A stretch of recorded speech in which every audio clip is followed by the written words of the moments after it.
Good morning, everybody. Paul here, coming at you with a Crypto Coffee update, in which we'll talk about all of the news, events, happenings in the exciting new space of digital finance. After all, it seems that something new is coming out every day now rather than every other day, every week. The pace is picking up, and we're seeing some really interesting developments. Now, to help us keep pace with this exciting stuff, we do have some coffee, so join me for that simultaneous sip of hot, fresh brew. Awesome stuff. All right, so what do we have on the agenda for today? Law. Always important, always prevalent in all of our lives, and Wyoming seems to be doing things right in terms of blockchain legislation. This is coming from Caitlin Long. She writes some fantastic stuff. I follow her on Twitter, always get some great insights from her about what's happening on the US side of crypto legislation, since it is diverse and it happens relatively quickly.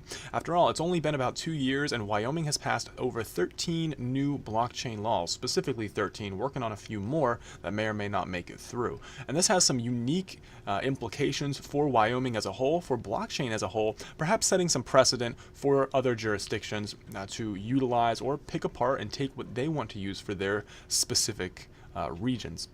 However, we're not going to look at this exhaustively, but as usual, all of the links below in the description so you too can check this out and draw out what implications you find most relevant for your own situation. So let's go ahead and take a look at some of the big takeaways, and here are some of the top highlights that Caitlin has laid out for us. Wyoming's new blockchain laws recognize the direct property rights for individual owners, and to some extent this does extend to institutions as well, which we'll see here momentarily, but essentially Wyoming is looking to try and engender a a situation in which they usurp the mantle of being the jurisdiction of preference for blockchain projects all across the country. Delaware, for example, they are seen as the corporate law one-stop shop for forming a corporation, whether that be C-class or S-class, simply because they have very favorable regulations, and a disproportionate number of corporations in turn base their activities out of Delaware. This has very good tax implications for Delaware as a whole, and ultimately serves their interests quite well. You can see Wyoming trying to situate themselves as a kind of blockchain version of this preferential jurisdiction, and now that they have instilled direct ownership of property rights for digital assets for individual owners, that is a big boon. They also created a fintech sandbox, which is the other side of that implementation, attracting blockchain businesses to the jurisdiction to maximize tax revenue, taking off some of the pressure of a lot of the prohibitive regulations that are a bit opaque and may or may not apply to a project, essentially allowing for more legroom for these new innovations. Not only that, a new type of state chartered depository institution that provides basic banking services to blockchains and other businesses has been created.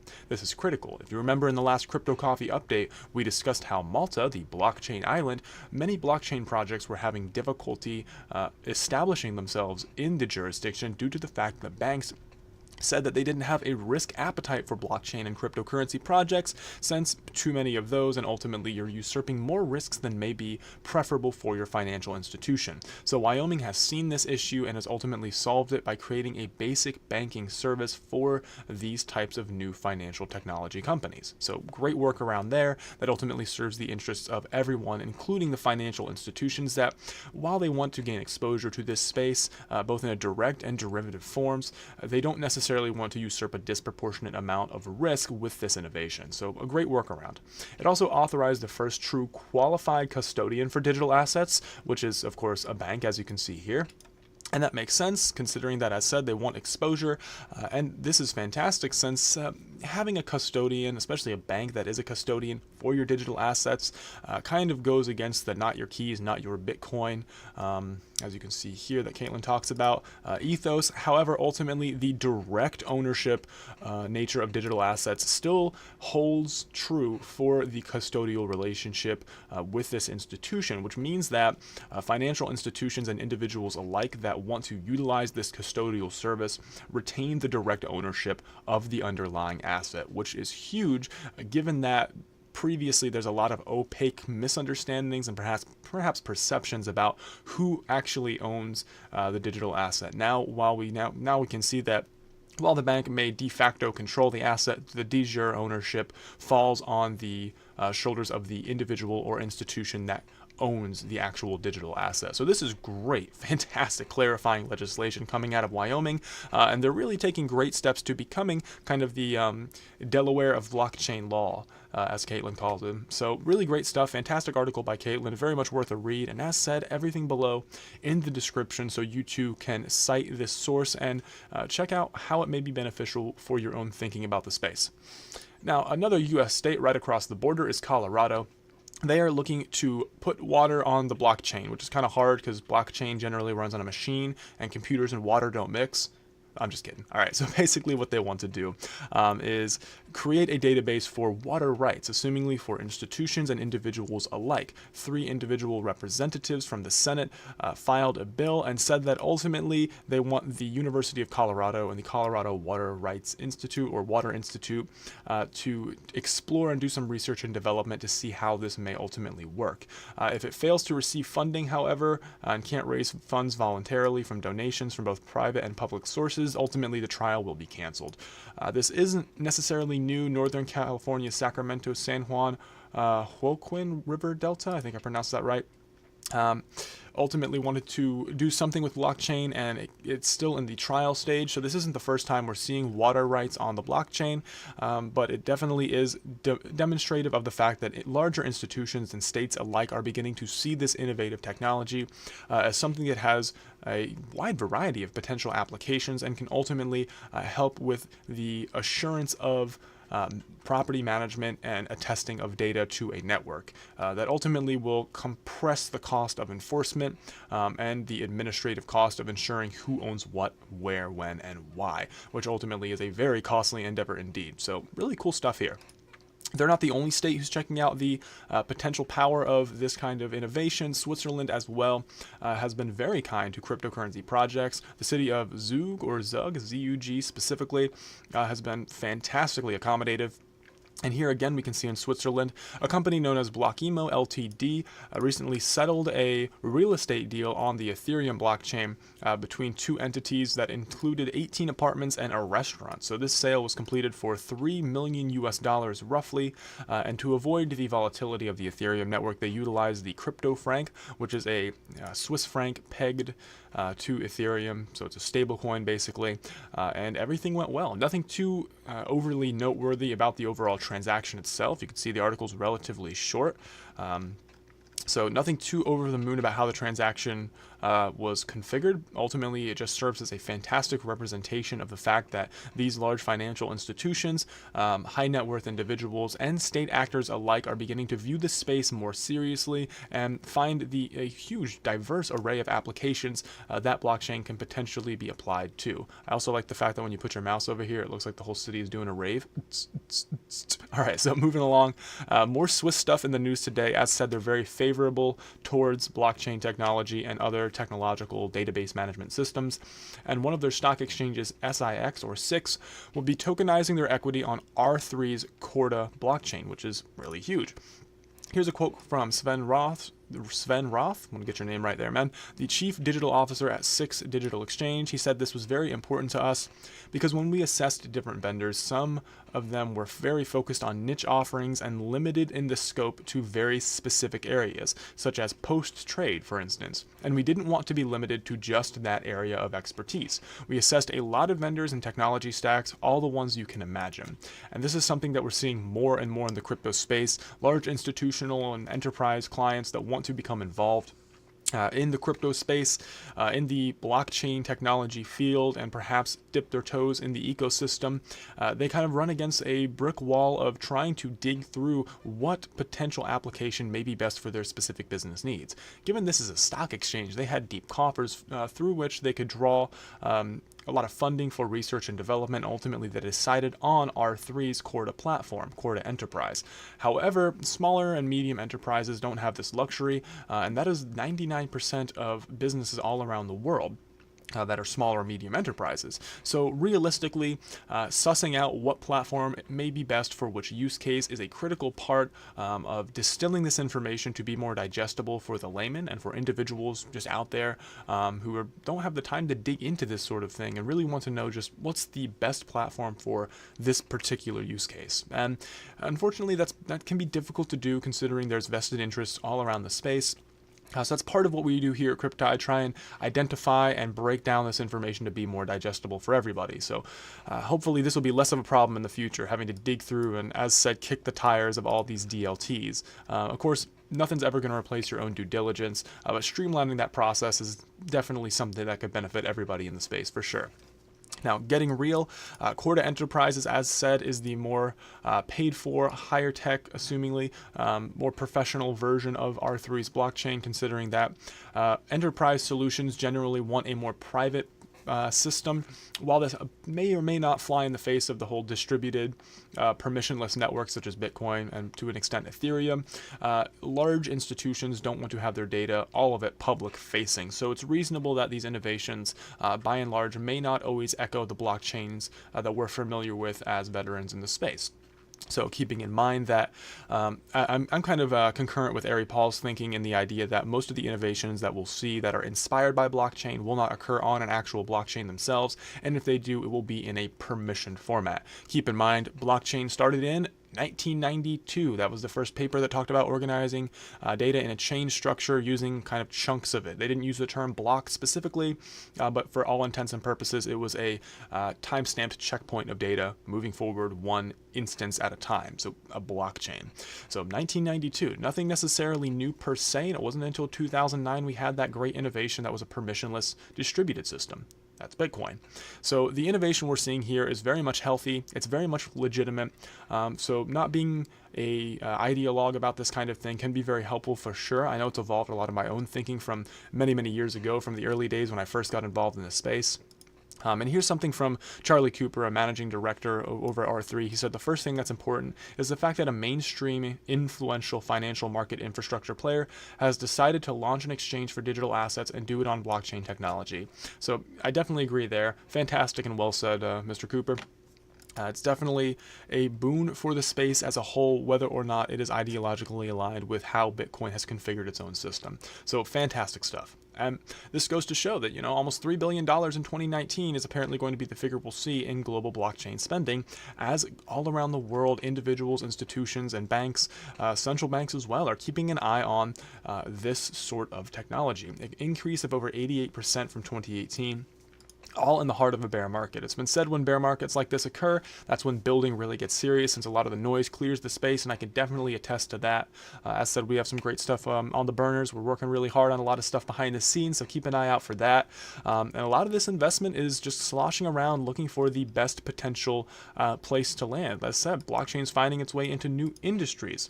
According to IDC, the two will record a blockchain spending of $653 and $642 million respectively. These industries are also some of the fastest growing. That's the finance sector and the manufacturing and resources sector. Finance sector makes sense. That's what we're working in now. Liquidity payments, JP Morgan coin, that kind of thing. And manufacturing and resource sector just goes back to very similarly to the tracking of water rights and who owns that. It is assuring point of origin. It is assuring probabilistic finality over resource transactions. So for instance, I want to assure myself and my clients that, hey, this was definitely built in this factory. And if there's a quality assurance issue, we can isolate particularly and specifically where in the production process that the issue may have arisen, thereby saving time, money, and precious, precious human resources. So ultimately, this is something that's not going away. As said previously, this adoption is not slowing down anytime soon. And while it takes many shapes and many different sizes, it's not going away. And this goes to show that Coinbase has been spending a lot of money too. Turns out, back to the neutrino issue, they spent $13.5 million to acquire neutrino, allegedly. This is from a contract that was apparently leaked. Haven't had time to establish the legitimacy of this contract, so we're going to go ahead and take this one with a full grain of salt. Allegedly, sources, unnamed, uncited sources, have claimed that Coinbase bought neutrino for $13.5 million. That sounds reasonable. I'd assume it's well over $1 million, probably below $20 million. So if I had to kind of spitball an estimate, it would be around that. So this kind of just begs the question, what will ultimately Coinbase do with the now defunct neutrino team that they had to fire due to intense community backlash, since they spent at least millions of dollars on this technology specifically? Again, can't corroborate that it's for sure 18.5 or 13.5, million, but definitely we can at least corroborate that there's been a lot of drama surrounding it. And really the curiosity is now, how will Coinbase utilize this technology now that the creators of said technology have been revealed as intense authoritarians, as you can see here, very, very big ties to law enforcement and that sort of thing, and not in the most robust and healthy of ways, you could say. So it'll be interesting to keep an eye on that, and we will keep you abreast to all the happenings as we move forward. Next up, we have Russia. Russia is looking to instill, this guy's eyes are scary. Russia is looking to instill some KYC for crypto users. It's being pushed through the Duma, the Committee of Financial Markets, currently, according to a Russian news source.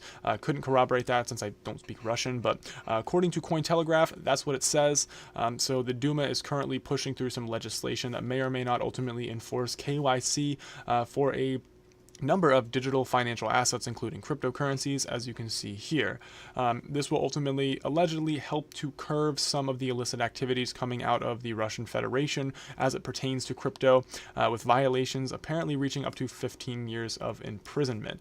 And this may or may not be related to this article here. There are some issues in terms of money laundering in Russia that are pretty serious. 1.3 million leaked transactions show that about $8.8 billion in money laundering has occurred specifically through the Russian state. The Troika Laundromat, as it's called, essentially money washing that occurs all around the world. We've actually covered this a good ways back, months ago, in the Crypto Coffee update, when the story first broke about Riskabank specifically, and Sberbank, Russia's largest owned state lender, were not colluding per se. After all, a lot of this is opaque, and a lot of this is very particular individuals doing very particular things, so perhaps not even the institution as a whole, just individuals who can authorize things on behalf of the institution, overseeing this money laundering.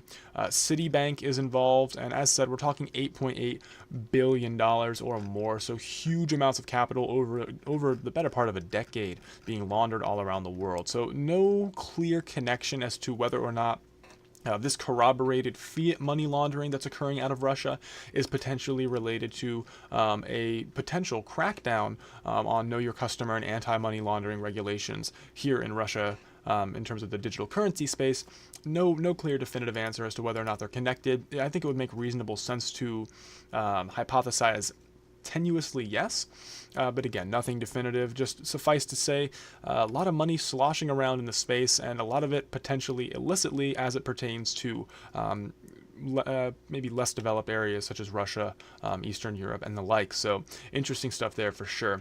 And just to clarify, I say developed in terms of Know Your Customer and anti-money laundering regulations. But again, Citibank was involved, so can I really say less developed per se? Maybe just less skilled at obfuscating from their criminal activity, which isn't really a good barometer to use per se.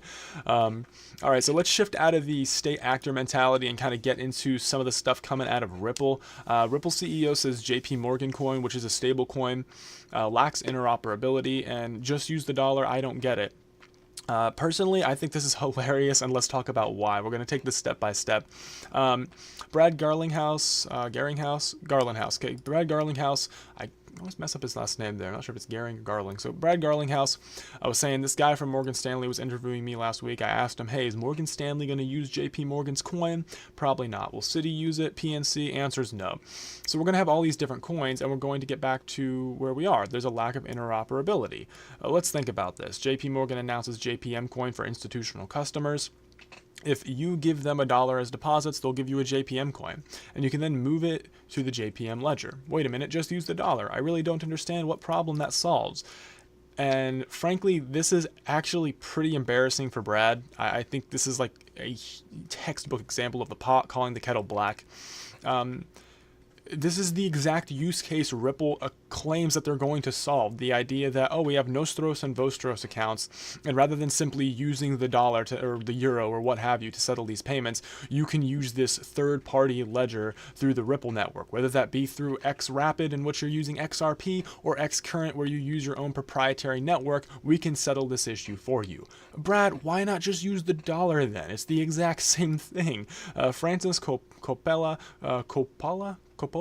Francis Coppola, do I get your last name right, Francis? Point of the matter being, I always try to get those names right. I want to make sure I identify people as they are called, since that's your calling card, that's your name. Just a little caveat there.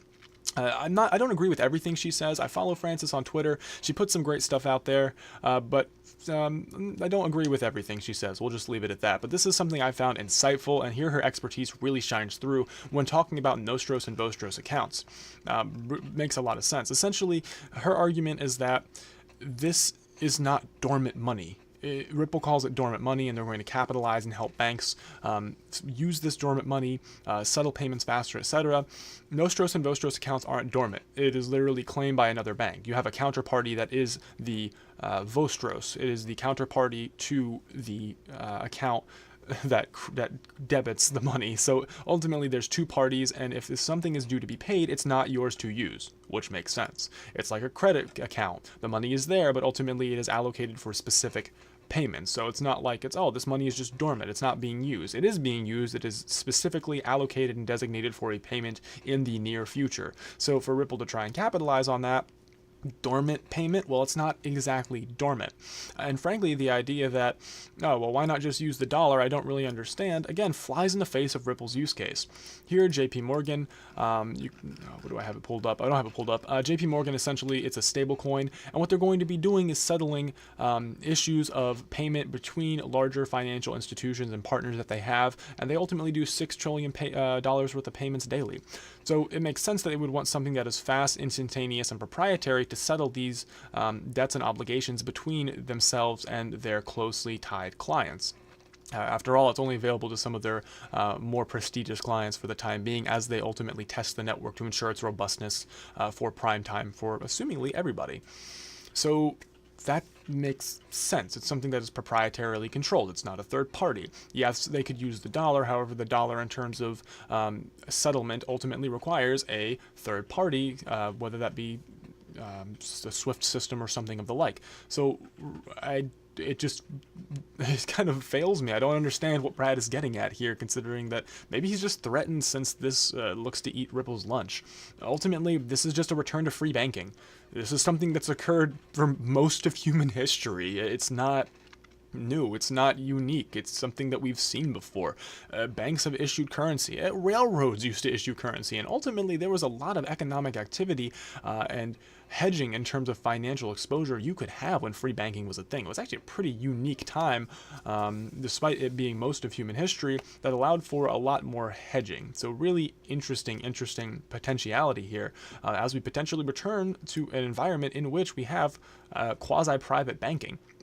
And I could see how Ripple would find this as a threat to them, considering they want to be the third-party arbiter of these interbank settlements. So it really seems like these larger existing financial institutions, now that they're beginning to catch on, now that they're beginning to invest in the crypto space, as you can see here, $3 billion in 2019, it makes sense that Ripple may be a little worried. So ultimately, while I hope the XRP army doesn't come knocking at my doors, suffice to say, I don't know what Brad meant by this, and I think it's a pretty uninsightful thing to say, and really it's the pot calling the kettle black. But this is just one man's opinion. What do you think? Do you think that maybe I'm a bit off base and there's a particular application for either xRapid or xCurrent, or maybe even another unique innovation that Ripple's working on that could serve a purpose that isn't a privatized stablecoin like JPM coin, or maybe Brad is missing it? It could go either way, because I'm just one dude and I'm not privy to all the information out there. Leave a comment below and let me know what you think, or head over to the Discord. There's always good information going on there. We're always talking about this kind of stuff.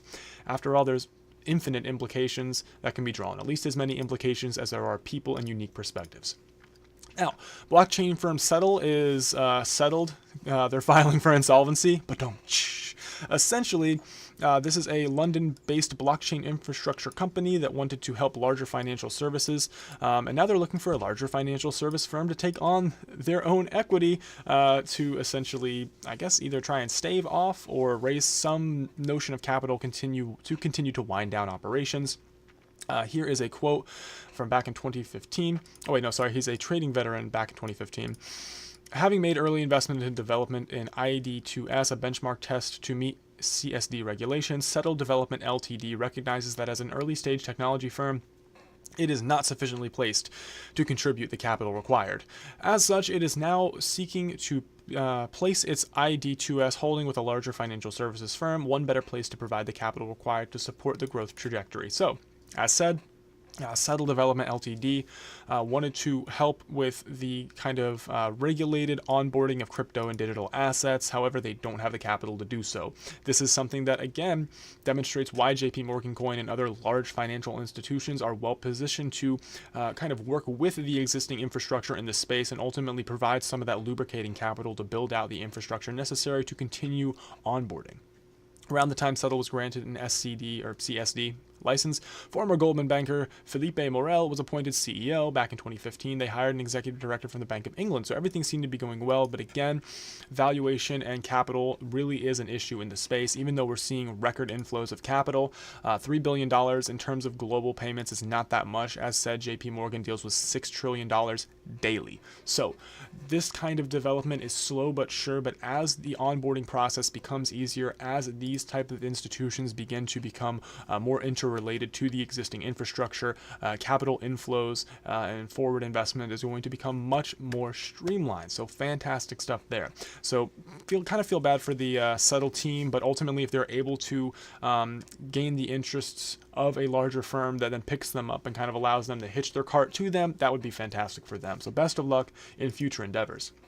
Now we're going to wrap up here today talking about Engine Coin and their team collaborating with Ethereum testnets to launch a blockchain software development kit, or SDK. Really interesting stuff. We're going to talk a little bit about Engine Coin before wrapping up, just to give you an idea of why they've been so in the news recently. Why have they been seeing so much positive price action? And it's not all just because of the Samsung smartphone S10 that has a blockchain implementation in the actual phone itself, in which Engine Coin was featured. So that was really cool for them. Congratulations. Definitely, it's because of that to a degree, but not entirely. Engine is launching this SDK to allow individuals to build not only in Engine Coin, but using the Unity engine, since they are explicitly geared towards games. This is going to be really cool for gamers and developers alike, and this is because of the new ERC 1155 token protocol. This is something that I cannot understate. Really amazing stuff going on here, guys. Here's a blog post, ERC 1155, the crypto item standard. Essentially, in ERC 721, you have what's called non-fungible assets. These are assets that are, all of them are different. Think CryptoKitties. Each CryptoKitty, when you put it with another CryptoKitty, makes another unique kitty. So every single one is unique and a special snowflake in its own way. Fantastic. In ERC 20, you have nearly the opposite. One Ethereum token is one Ethereum token is one Ethereum token. Doesn't matter if this Ethereum was mined over here or if it was mined way back when, it's still the same. They're fungible. They're the same no matter what. Blending both fungible and non-fungible is a difficult thing to do, and that's ultimately what Engine Coin has successfully done. They are allowing you to imbue a certain item with a certain amount of Engine Coin, thereby meaning your non-fungible asset, let's say in a video game, a crystal sword, has an underlying fungible value in the marketplace. This is revolutionary and has many, many more implications than just gaming. Imagine having any kind of fungible asset in which you have an underlying fungible balance. So non-fungible asset of a house with an underlying fungible balance that is directly related to a wider marketplace. Aha. So now we're beginning to see how the 1155 item standard, tokenized item standard, has a lot of implications. Now here you can see this article. It's a really great article written with some humor in mind. You can tell it's over 74,000. Nice aged meme there. Aged like fine wine. So suffice to say, really great sense of humor, good head on their shoulders. So Vitek Randomski, not sure if that's your real name there, but yeah, great stuff all around for the Engine team. Massive congratulations to them. They're doing great work. So wanted to end on an interesting note, give you some homework to do if you're so inclined. I ain't your teacher. You can dig into this article and get some more information about some of the specifics that are happening from Engine Coin in the Ethereum network, ERC 1155 contract. Keep an eye on it. You're going to be seeing it more and more if you haven't done your research on it already. May as well get ahead of the curve. So with that said, thanks so much for watching, guys. Let me know what you think of this kind of content below in the comments or over on the Discord. I always appreciate your feedback very, very much. It's nice to know people are out there intaking this information and making positive, actionable decisions based on it. So yeah, thanks so much, guys. Much love. My name is Paul. We are Cryptide, and remember, the tide is rising, as are the amount of potential contracts on the Ethereum network and beyond, and as are the overall coffers of the crypto space. Good stuff.